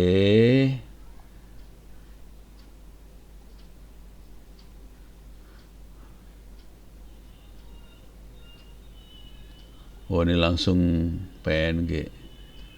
Oh, di ini dulu sama dia. Nggak bisa dapat nih. Nggak dapat passwordnya. Jadi tadi saya pengen lihat passwordnya kelihatan kagak, ternyata nggak bisa kelihatan. Tapi ini adalah yang dikomunikasikan, sebagian bisa kelihatan apa yang dikirim, sebagian lagi nggak bisa kelihatan. Kebetulan passwordnya nggak kelihatan sih. Nah ini nih, secret key fokus. Nah di sini harusnya dia mulai ngasih password di sini, tapi nggak keluar, dia pinter, nggak keluar, passwordnya nggak keluar. Tapi di sini ada submit login. Jadi dia udah ngirim dari server ke kita, waktu kita balasnya nggak keluar. Itu di sini sih nggak keluar, pusing dah. Tapi kita lihat, oh ini ada submit loginnya di sebelah sini nih, kelihatan juga. Tadi ada juga. Oke. Sekarang saya mau ngasih lihat gimana caranya kita kirim email tadi. Saya capture start lagi ya. Continue without saving. Oke, saya akan coba telnet 192.168.0.209.25. Oke, cepet. Intinya di sini cuma saya kasih lihat bahwa kalau tidak dienkripsi, semua komunikasi kita bisa kelihatan. Intinya itu aja. Dengan cara itu kita perlu mengenkripsi. Oh, ini udah ini. Hello. Ini hacker yang jahat banget.com. Dia bilang dia adalah server lokal, terus mail from misalnya prabowo@presidenri.go.id. Jadi saya bisa pura-pura jadi Prabowo, receive to ono@korban.com. Oke, terus data saya bisa kirim from prabowo@presidenri.go.id to ono@korban.com. Bisa ono diganti pakai macam-macam sih. Terus subjek, jangan macam-macam ya Pak Ono, mohon jangan ngajarin yang macam-macam, kasihan teman-teman ini bisa stres nanti, kira-kira. Tapi kita bisa ganti kata-katanya apa aja ya. Terus wassalam Prabowo itu. Ini namanya hoax contohnya. Kita bisa kirim. Nah, ini bisa kita lihat di sini sih sebenarnya. Ini kan ada ininya juga. Nah, kita bisa ngelihat ini yang paling baru. Oke, hari ini. Oke. Nah, ini bisa terjadi karena tidak dienkripsi. Nah, caranya gimana sebenarnya buat enkripsi? Kalau kita pakai email, saya akan pasang dulu enkripsinya di sini. Saya akan pasang end-to-end encryption. Saya aktifin dulu. Di sini belum ada key yang diaktifkan. Saya akan tambah key. Add key, create new key. Jadi buat enkripsi saya harus bikin key-nya dulu, saya create key, saya akan komunikasi dari saya ke saya aja ya. Expirednya dalam waktu 3 hari aja, karena buat eksperimen aja. Panjang kuncinya adalah 3072 bit panjang kuncinya. Oke, saya generate key-nya, confirm. Oke, kita udah punya key yang baru. Nah, dengan cara ini kita bisa komunikasi sih. Wait, sorry, di sini aja ya. Dah, ini ada mail-mail baru, nggak usah saya baca dulu. Ini banyaknya, kalau kita perhatikan, buku, bikin video, bikin materi segala macam, kuliah umum dan sebagainya. Jadi kebanyakan buat kuliah sih. Nah, sekarang saya akan coba, ini email saya langsung. Cuman tidak pakai webmailnya. Saya akan kirim mail ke Ono, dari Ono ke Ono. Ini tes tanpa dienkripsi.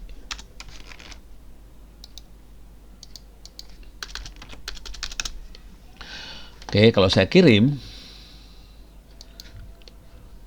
oke, ini tes tanpa dienkripsi. Kalau kita jadi hacker, kita tinggal kayak gini aja, view source. Di bagian bawah sini nih. Nah,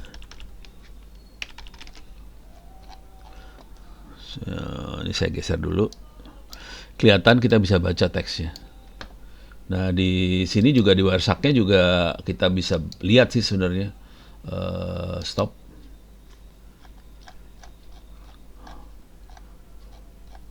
Coba TCP. Kalau nggak IP lah. IP address ini lagi ya.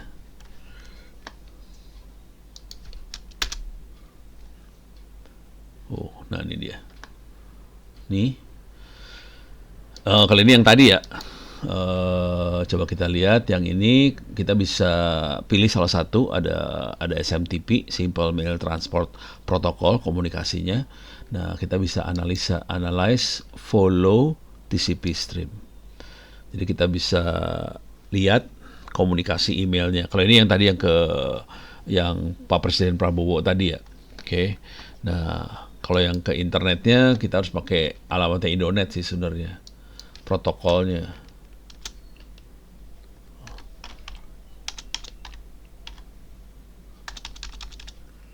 Protokolnya bisa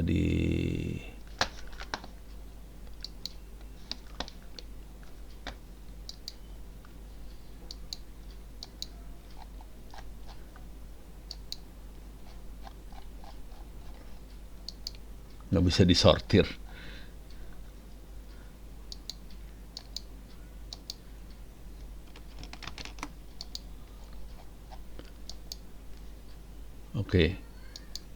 Oke, coba bisa nggak saya ke bawahin? Oops, wait. Coba saya ke bawahin, bisa kelihatan nggak ya? Wah, jadi lemot. Gara-gara sortir, semua paket saya sortir nih. Lemot banget. Aduh, wait. Ini lemot sekali, saya kesulitan nih sekarang. Kayak saya harus sortir. Saya mau nangkep komunikasi email yang tadi sih sebenarnya. Saya protokol SMTP-nya. Ke bawah, paling bawah. SMTP paling bawah. Aduh. Ini kebanyakan video, soalnya ngirim video dia. Udah di stop kan tadi ya? Waduh, setengah mati. Berat banget ini. Tuh, setengah mati saya. Setengah mati. Setengah mati. Nggak bisa. Nyerah. Nggak bisa. Berat banget karena datanya banyak banget yang ditangkap. Jadi ini nangkep semua data yang dikirim di internet, dia tangkepin, terus kita analisa. Jadi kita bisa analisa data. Hacker kalau melakukan analisa seperti inilah kira-kira. Dia tangkepin data-data yang ada, terus dianalisa sama dia. Gitu. Kalau mau enak, analisanya sebagian dibantu sama mesin sih. Ini saya tutup aja dah. Nggak sanggup, nyerah. Karena terlalu banyak datanya. Deh. Nah, ini contoh kalau tidak dienkripsi kita bisa baca. Nah, bagaimana kalau dienkripsi? Saya akan kirim message dari Ono ke Ono lagi, tapi dienkripsi. Ini teks di enkripsi.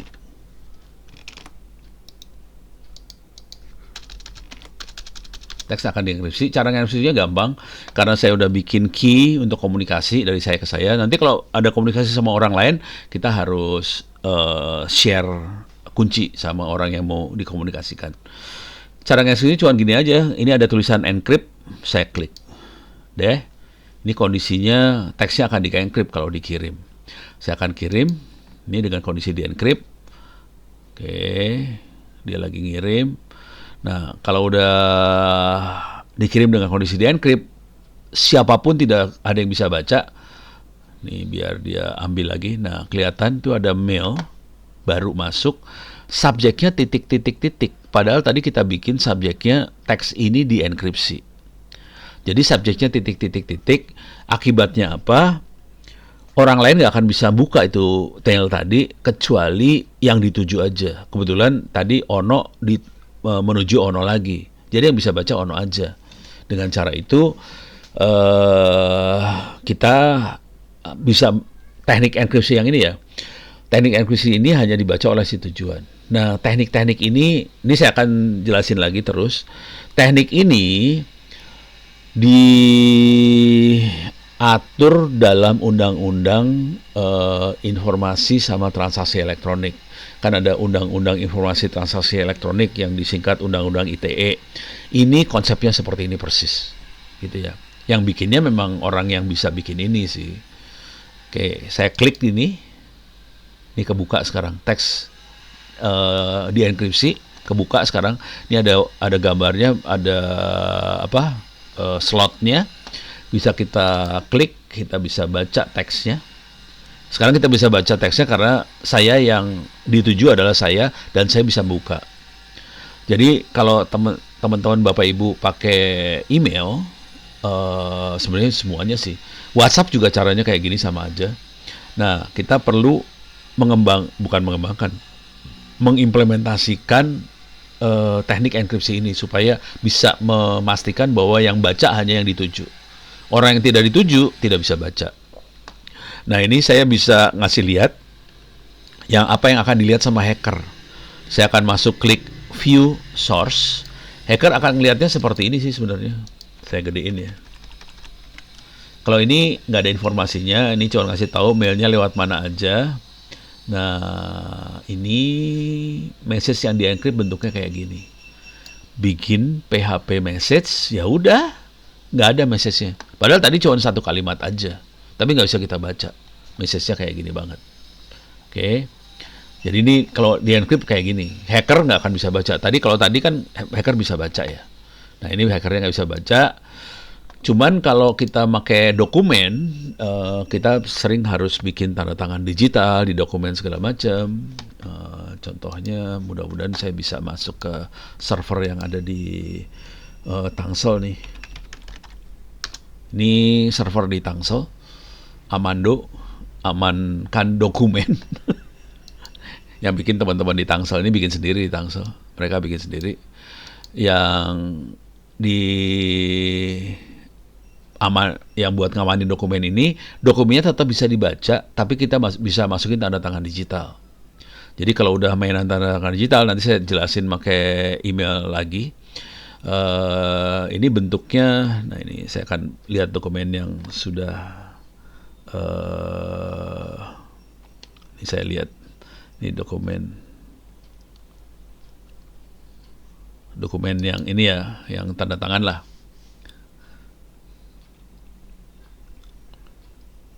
Ini laporan saya sih. Jadi kelihatan kerjanya Ono di sini, salah satu kerjanya Ono lah. Lumayan gede, ini laporannya 4 mega kalau nggak salah. Ini lagi loading, ntar nanti kita bikin tanda tangan. Nah, ini bikin tanda tangannya di sini nih ntar. Nih kita bisa, oh ini udah tanda tangan sama Pak Jimmy. Ini tanda tangan digital, ini tanda digital. Ini yang penting nih sebenarnya.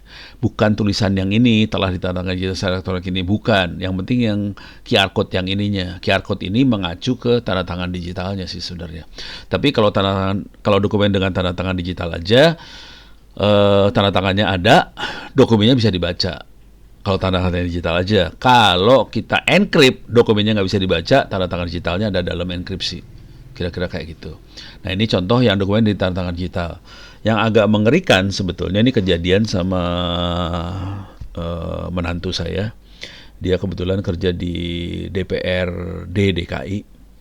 Suatu hari dia datang ke saya, "Pak, ini saya ada, ini anggota dewan lah, bikin dokumen-dokumen segala macam, tulisan, terus tulisannya cuma gini doang, ini ada kata-kata, dokumen ini tidak perlu ditandatangani karena tidak ada, sudah dilakukan sudah ditandatangani pakai tanda tangan digital lah, kira-kira gitu. Jadi nggak perlu ada tanda tangannya karena udah tanda tangan digital." Terus saya nanya, terus ada nggak QR code atau link buat ngecek tanda tangan digitalnya? Nggak ada, cuman gini doang tulisannya. Nah itu ngaco banget itu sebenarnya.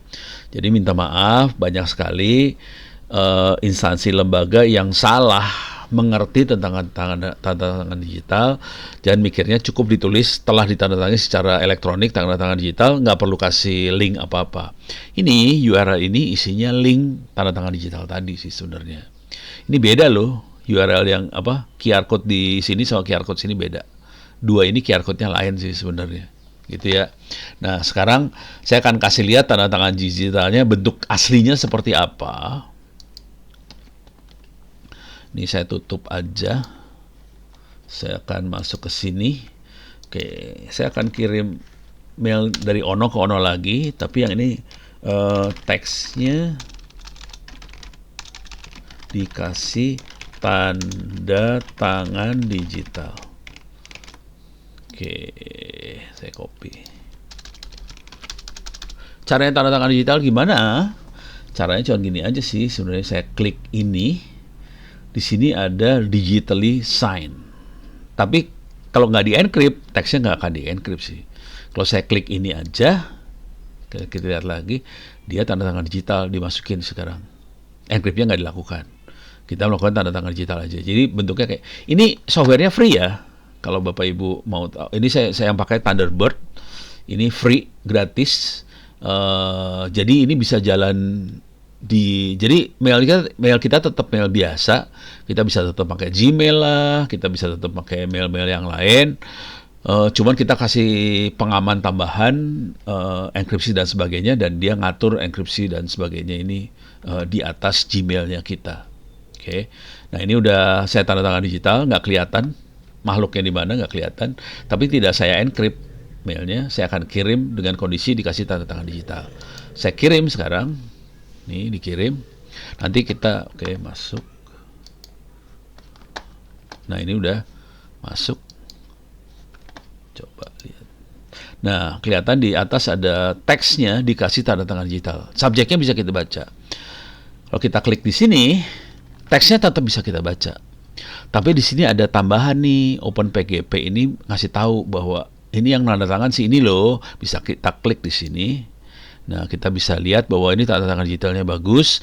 Yang tanda tangannya siapa bisa kita klik di sini, kita tahu bahwa yang tanda tangannya adalah Ono W. Purbo. Bisa dibaca. Jadi fungsinya tanda tangan digital, kita ngecek teksnya benar nggak, dirubah nggak di tengah jalan.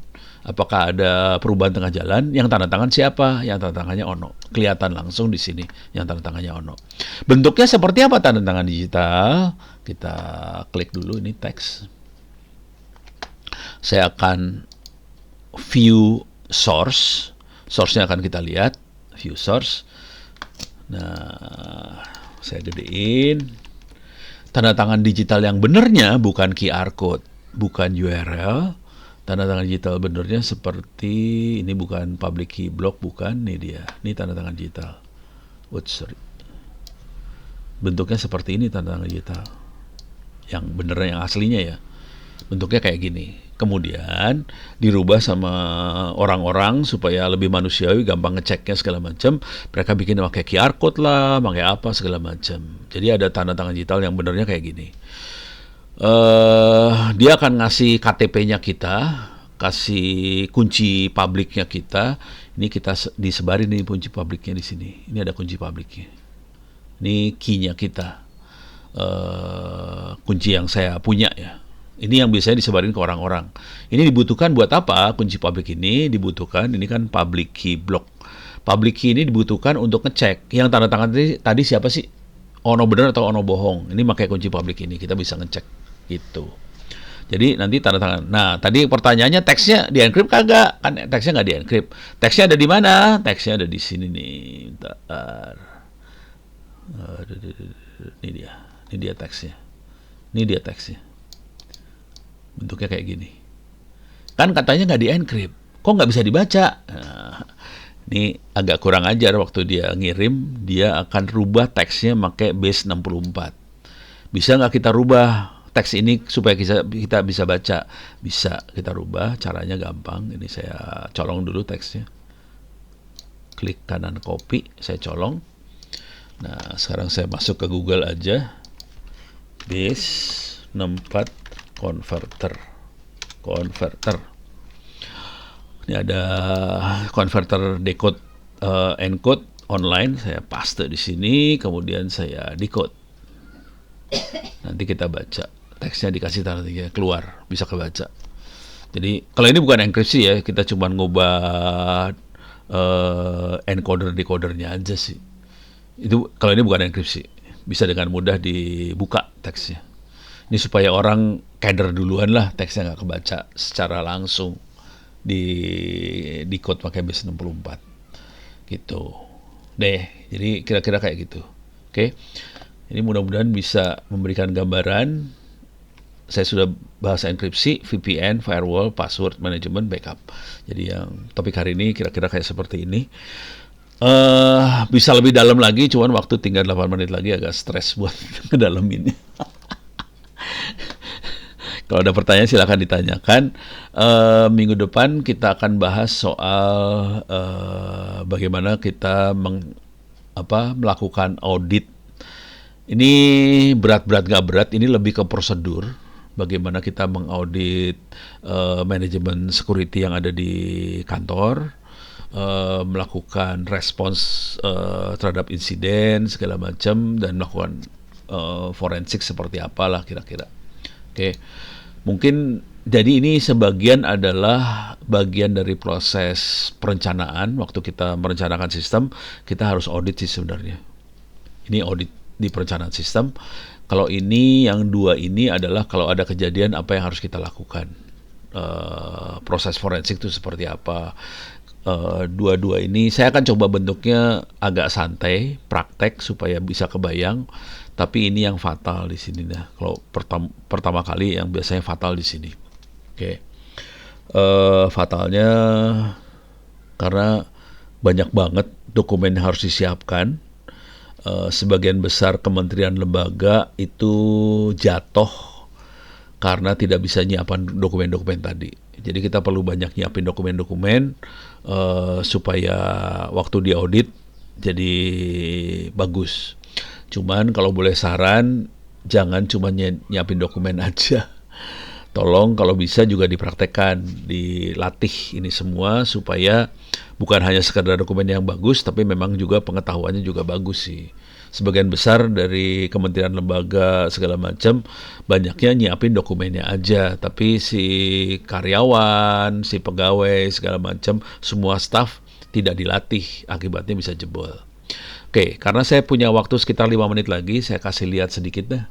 Yang agak serem ya, saya kasih lihat yang tentang ransomware. Ini nggak ada di sini, tapi saya kasih lihat tentang ransomware. Masuk ke cyber security.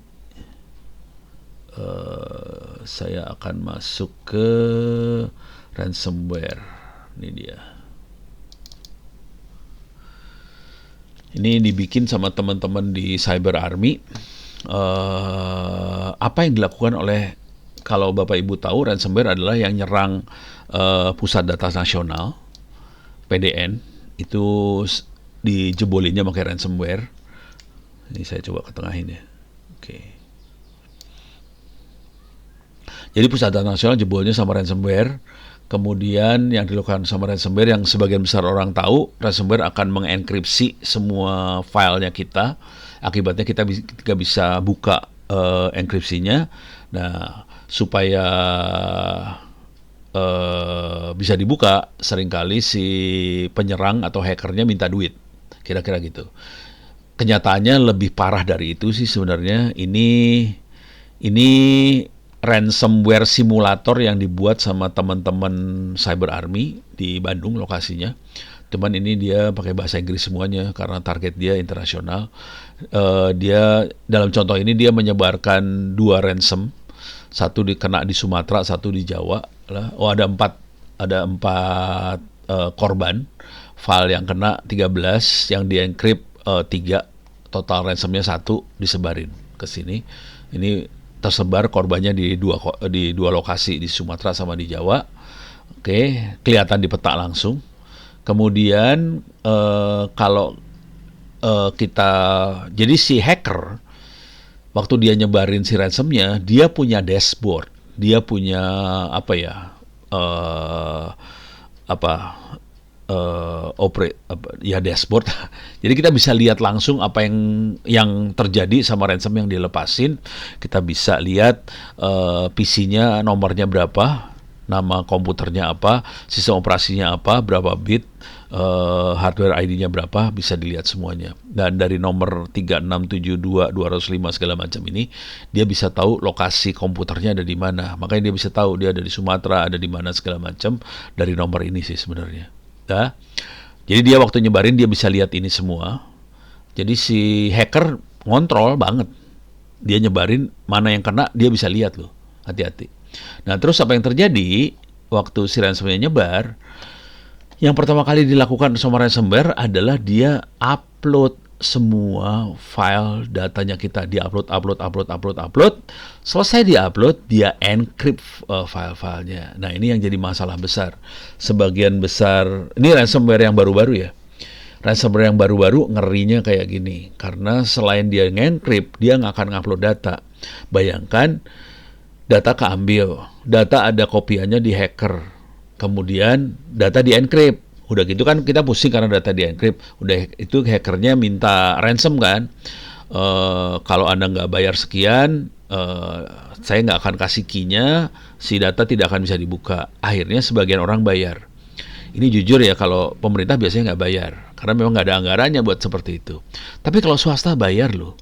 Swasta Indonesia kena. Ini berapa kali saya ngasih kayak gini di swasta, mereka bilang, kita kena dan kita bayar. Bayar, swasta kita bayar beneran. Gitu ya. Nah, yang jadi masalah, oke lah data kita bisa dibuka, tapi sebetulnya hackernya punya data, kopian datanya, karena datanya di-upload. Itu ngerinya main ransomware tuh gitu. Kalau udah kena ransomware gini bahayanya. Oke. Nah, kalau udah enkripsinya berhasil, dia akan ada kata-kata sukses di sini. Itu enkripsi berhasil. Nah, kemudian kita ini di sisi hackernya kita bisa ngelihat nih ini mesin korbannya siapa segala macam, kondisi di encrypt. Kemudian ini filenya mana aja, kelihatan semua. Dia bisa ngejalanin jarak jauh loh ini. Jadi dia bisa akses komputer kita jarak jauh. Itu ngerinya dengan ransomware. Dan ini yang dilakukan sama Cyber Army, dia bikin ransomware simulator. Kalau kita lihat nih, kasih wawasan aja ya. Ada simulator.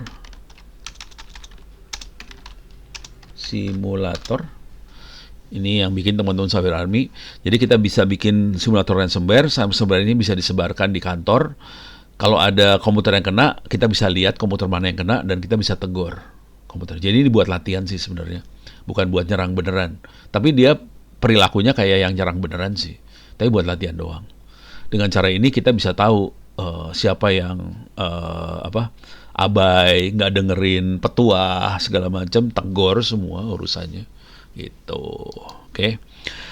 Mudah-mudahan bisa ngasih gambaran untuk hari ini. Oke. Situ udah ada daftar hadir. Mudah-mudahan bisa diisi. Saya cukupkan dulu sampai sekian dulu. Kita mudah-mudahan bisa bermanfaat. Kita akan lanjutkan minggu depan. Billahi taufiq wal hidayah. Assalamualaikum warahmatullahi wabarakatuh. Saya kembalikan pada teman-teman Gramedia.